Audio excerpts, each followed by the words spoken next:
Today, we're going to be making popcorn in ASMR.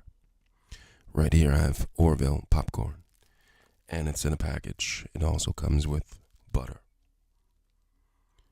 Read the instructions on the back of the popcorn box. It'll tell you how long to cook the popcorn. For this particular package, it's 2 minutes and a half.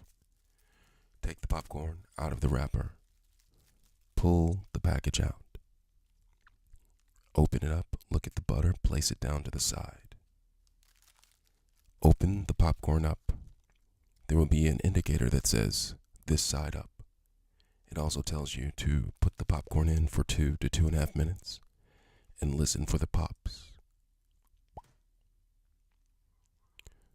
I put it in for 2 minutes and 30 seconds.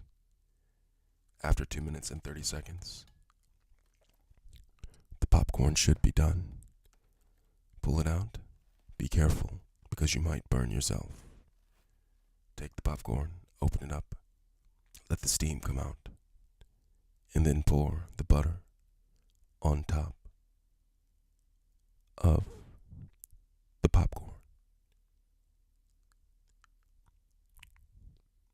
Look at the butter all on top of the popcorn, melting away inside the popcorn.